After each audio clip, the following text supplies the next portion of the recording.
After 60, these 5 foods can make reflux worse. Avoid them now.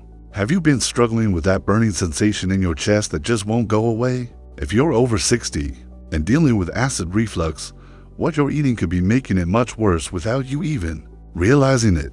In this video, I'm going to reveal the 5 foods that could be silently sabotaging your digestive health and intensifying your reflux symptoms. Many of my viewers have reported remarkable relief after eliminating just 1 or 2 of these culprits from their diet. By the end of our time together, you'll have practical knowledge that could potentially transform your comfort levels and quality of life. I'll also share some surprising alternatives that can satisfy your cravings without the painful consequences. If you've been popping antacids like candy, this might be the most important 20 minutes you spend today. Are you ready to take control of your reflux once and for all? Let's dive in. Let's talk about something that affects so many of us as we age, that uncomfortable burning sensation that creeps up from our stomach into our chest and sometimes even reaches our throat. Yes, I'm talking about acid reflux, or as doctors call it, GERD, gastroesophageal reflux disease. Have you noticed how it seems to get worse as the years go by? There's actually a reason for that. As we age, especially after 60, the muscle that separates our stomach from our esophagus, called the lower esophageal sphincter, naturally weakens. Think of it like a one-way valve that's starting to wear out after decades of use. Does that sound familiar to your experience? But here's what many people don't realize. What we eat plays a massive role in how severe our reflux symptoms become. The wrong foods can trigger an avalanche of acid that overwhelms even a healthy sphincter, let alone one that's already compromised. Have you ever wondered why sometimes your reflux flares up worse than others, even when you're taking your medications regularly? Today, I'm going to reveal the 5 worst offenders, foods, that are particularly problematic for people over 60 dealing with reflux. And I want you to really think about how often these foods appear in your daily diet.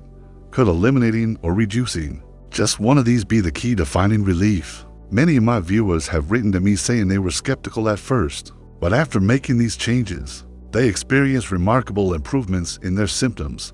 The first food on our list might surprise you because many people consider it healthy: tomatoes and tomato-based products. Yes, that marinara sauce on your pasta, the ketchup on your burger, and even that fresh garden tomato in your salad could be fueling your reflux fire. Why? Because tomatoes are highly acidic, containing high levels of citric and malic acid. When was the last time you enjoyed a tomato-based dish? Did you notice any discomfort afterward? Let me ask you something. Have you ever felt a burning sensation after enjoying a delicious pasta with red sauce? Or maybe after having pizza with extra tomato sauce? That's no coincidence. The acidity in tomatoes can irritate the lining of your esophagus and increase stomach acid production. For someone over 60 whose protective mechanisms are already compromised, this can be particularly problematic. What alternatives could you try? Consider white sauces for pasta, or pesto, which is typically gentler on sensitive systems. Have you ever tried a white pizza with olive oil, garlic, and herbs instead of tomato sauce? Moving on to our second culprit, citrus fruits, oranges, grapefruits, lemons, and limes. These tangy fruits may be packed with vitamin C, but they're also highly acidic. Do you start your day with a glass of orange juice? That could be setting you up for reflux troubles before you've even had breakfast. Has your doctor ever mentioned avoiding citrus when discussing your reflux symptoms? I remember one viewer, Martha, who wrote to me saying she'd been suffering from morning reflux for years, until she replaced her morning orange juice with a non-citrus alternative. She couldn't believe such a simple change made such a dramatic difference. Would you be willing to experiment with replacing citrus in your diet for just 1 week to see if it helps? Try reaching for apples, bananas, or melons instead. These fruits are much less likely to trigger symptoms and still provide valuable nutrients and fiber that we need as we age. Our third reflux-triggering food is one that many of us find hard to give up: chocolate. I know, this one hurts to hear, but chocolate contains both caffeine and theobromine, substances that relax that already weaken lower esophageal sphincter we talked about. When that muscle relaxes at the wrong time, it allows stomach acid to flow upward into the esophagus. When was the last time you indulged in chocolate?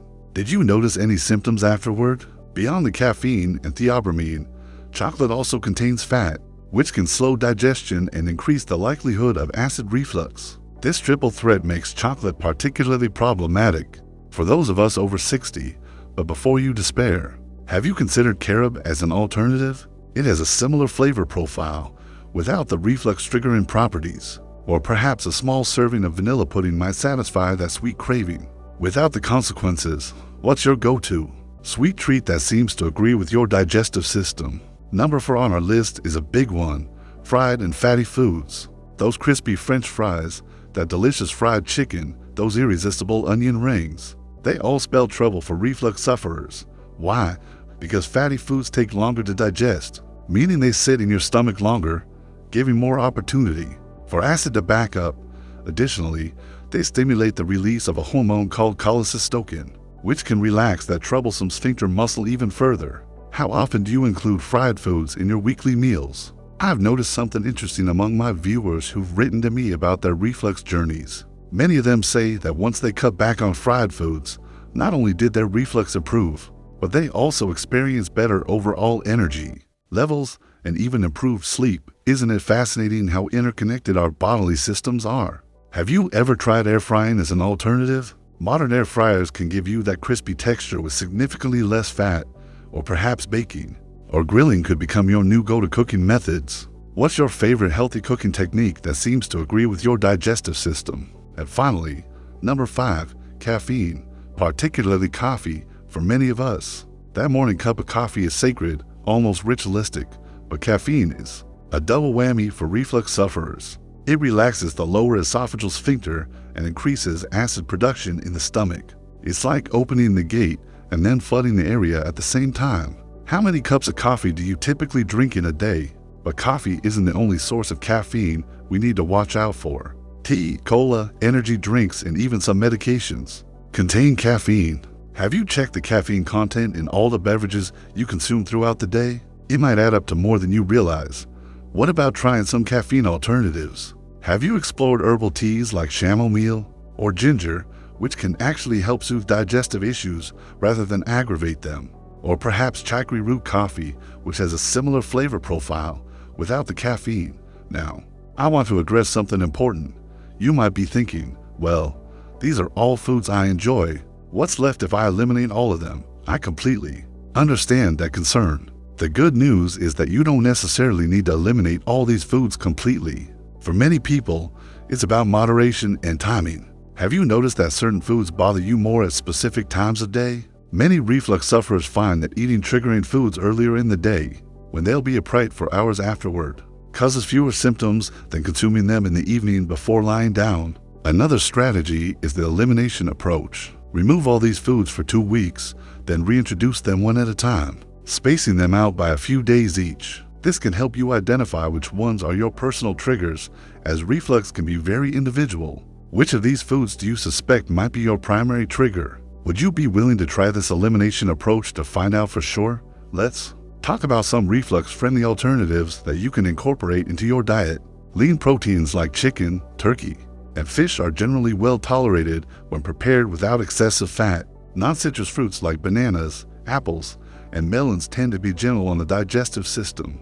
Vegetables, with the exception of tomatoes, garlic, and onions, are typically excellent choices. Have you been incorporating plenty of these foods into your meals? Whole grains like oatmeal, brown rice, and whole wheat bread, unless you have gluten sensitivity, provide fiber that can help your digestive system function optimally. And don't forget about healthy fats like avocados, olive oil, and nuts in moderation. These are typically well tolerated and provide essential nutrients for overall health. What's your favorite reflux-friendly meal that leaves you satisfied without the discomfort? Hydration is another crucial element in managing reflux. Are you drinking enough water throughout the day? Staying well hydrated helps dilute stomach acid and supports proper digestion. However, it's best to sip water consistently throughout the day rather than gulping large amounts at once, which can increase pressure in the stomach. Have you tried keeping a water bottle with you and taking regular small sips? I'd also like to address the importance of how to eat, not just what you eat. Eating smaller, more frequent meals rather than 3 large ones can significantly reduce reflux symptoms. Large meals stretch the stomach and increase pressure, making acid more likely to back up. How many meals do you typically eat per day? Would you consider breaking them up into smaller, more frequent eating occasions? Another critical factor is timing, eating your last meal at least 3 hours before. Lying down gives your body time to digest properly before gravity is no longer working in your favor. What time do you typically eat dinner, and how long before bedtime is that? Could you adjust your eating schedule to allow for more digestion time before sleep now? Let's talk about something that might be undermining your reflux management efforts without you realizing it: stress. Have you noticed that your reflux symptoms tend to worsen during periods of high stress? There's a very real connection between our mental state and our digestive health. When we're stressed, our bodies produce more acid, our digestion slows down, and that troublesome sphincter muscle can become even more relaxed. What stress management techniques have you found helpful? Deep breathing, gentle yoga, meditation, or even just a calming hobby can make a significant difference in reflux symptoms. While we're focusing on dietary changes today, I want to acknowledge that for optimal reflux management, lifestyle modifications go hand in hand with dietary ones. Maintaining a healthy weight is particularly important, as excess weight puts pressure on the abdomen, which can force stomach acid upward. Even modest weight loss can lead to significant symptom improvement. Have you noticed any connection between your weight and your reflux symptoms? Sleeping with your upper body elevated can also make a tremendous difference. This uses gravity to help keep acid where it belongs, in the stomach. Have you tried raising the head of your bed by 6 to 8 inches or using a wedge pillow designed specifically for reflux sufferers? Loose-fitting clothing, particularly around the abdomen, can also help reduce pressure that might force acid upward. Those tight belts and constricting waistbands might be contributing to your discomfort without you realizing it. Have you experimented with wearing looser clothing to see if it impacts your symptoms? I want to emphasize something important. While dietary changes can make a tremendous difference in managing reflux, they should complement, not replace, any medications or treatments your doctor has prescribed. Have you discussed dietary approaches with your healthcare provider? Many doctors focus primarily on medication and might not have had time to thoroughly discuss dietary strategies with you. This information can work alongside your medical treatment for even better results. Speaking of healthcare providers, when was the last time you had a thorough evaluation of your reflux symptoms? If you've been managing reflux for years with over-the-counter medications, without professional guidance, it might be time for a checkup. Chronic reflux can sometimes lead to complications that should be monitored by a healthcare professional. Is there anything preventing you from scheduling that appointment? Before we wrap up, I want to address a question I get frequently. How long should it take to notice improvements after eliminating trigger foods? While everyone's body responds differently, many people report noticeable improvements within just a few days of making dietary changes. However, complete healing of irritated esophageal tissue can take several weeks or even months. Have you given dietary changes enough time to truly see their impact? I also want to acknowledge that making these dietary changes isn't always easy, especially when it comes to foods we've enjoyed our entire lives. It's perfectly normal to feel a sense of loss or frustration when having to limit favorite foods. Have you found ways to reframe these changes as positive steps toward better health rather than deprivations? And have you discovered new foods and recipes that bring you joy without the discomfort? Remember, the goal isn't necessarily to eliminate all pleasure from eating. It's to find the right balance that allows you to enjoy food without suffering the consequences afterward. For many people, that might mean enjoying trigger foods occasionally in small amounts, perhaps when they know they'll be upright and active afterward. What's your approach to balancing enjoyment with symptom management? I want to thank you for staying with me through this entire video. If you've made it this far, I know you're serious about taking control of your reflux symptoms and improving your quality of life. The simple act of educating yourself about your condition is already a significant step toward better health. Have you found this information helpful for your specific situation? If you found value in this video, I'd be incredibly grateful if you'd hit that like button. It helps others with similar concerns find this information. And if you're new here, consider subscribing to my channel for more content about managing health conditions common after 60. I post new videos every week addressing the health concerns that matter most to our community. I'd love to hear about your experiences with reflux and diet in the comments below. Which of these trigger foods affects you the most? Have you discovered any reflux-friendly recipes or alternatives that you love? Share your wisdom below. Your comment might be exactly what someone else needs to hear today. Type relief is possible in the comments. If you're committed to trying some of these dietary changes, I'd love to know who's taking this journey with me. Thank you for watching. And remember, understanding your body and how it responds to different foods is one of the most powerful tools you have for managing reflux and enjoying a comfortable, active life after 60. I'll see you in the next video, which should be appearing on your screen right now. Until then, be well and be kind to your digestive system.